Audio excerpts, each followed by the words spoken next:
now? Are you in Victoria? You need some good news in Victoria, don't you? Well, we've got some phenomenal news, and that is that since early 2019, we began to talk about Festival Hall. Festival Hall is an iconic venue in Melbourne. The Beatles played there. Pretty well everyone's played there. But by God's grace, we've been able to purchase Festival Hall. And so it is going to become the city location for Hillsong Melbourne.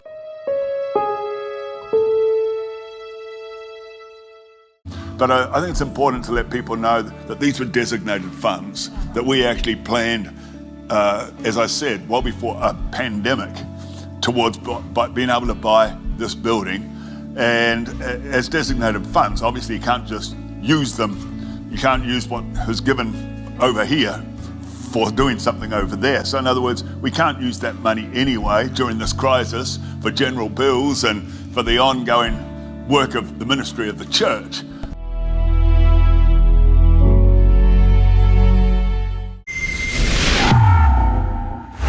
Avi Yamini here from the world's capital of COVID enforcement.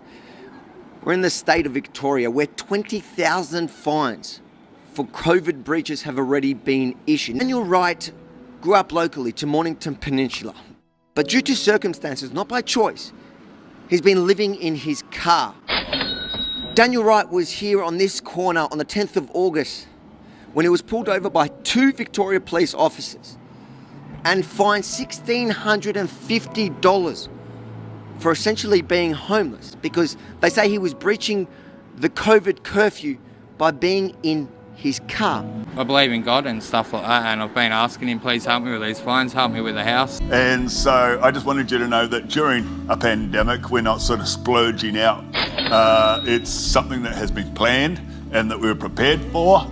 And like I say, there's going to be a complete renovation of the building.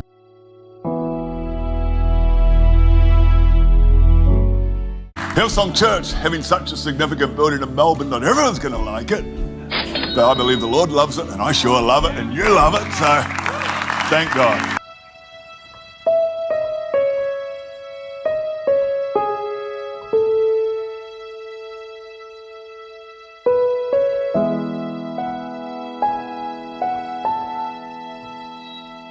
If I'm investing, I'd rather invest into something that's going somewhere than into a dead end. So we're through, but I just wanted to give you an update of where we're up to this year with our giving. And at this point, as of last weekend, we're 6.4% behind last year in our giving. To be honest, I think considering the situation and the season, that's pretty awesome to just be 6.4% behind last year, and we budgeted fairly conservative, and so it means we're only 1.8% behind our budget. But in a big church, obviously that becomes quite significant. Billions? And we're looking at coming into the new year having to make some pretty significant budget cuts, which we're going to be doing. But I think it's important to remember budget cuts aren't just about finances, they're about vision. Yeah. So in a sense, it's like vision cuts.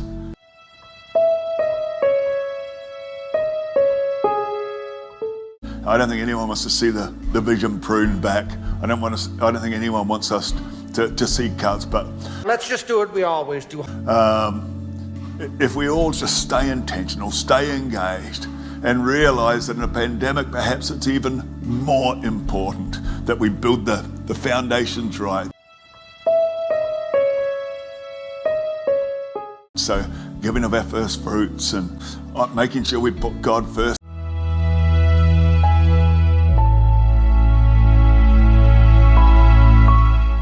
In our lives, sometimes depending on your circumstance, the amount might change, but the principle doesn't change. And if ever there's a time we need to be honoring God and putting Him first, it's in days like these.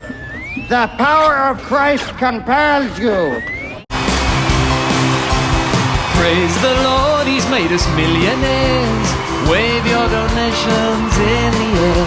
We've replaced our hymns with ATMs, and soon we'll charge a fee on every prayer. Jesus Christ was a poor man, don't you know? He should have used our accountants for his cash flow. Stop the Sermon on the Mount, he should have had a bank account. 2,000 years with interest, he'd be rolling in the dough. Praise the Lord, this song's out on CD, just $40.95 plus GST. Hallelujah, plenty of moolah, solid gold baubles on my Christmas tree. Praise the Lord for modern Christianity, yeah. Whoever said religion should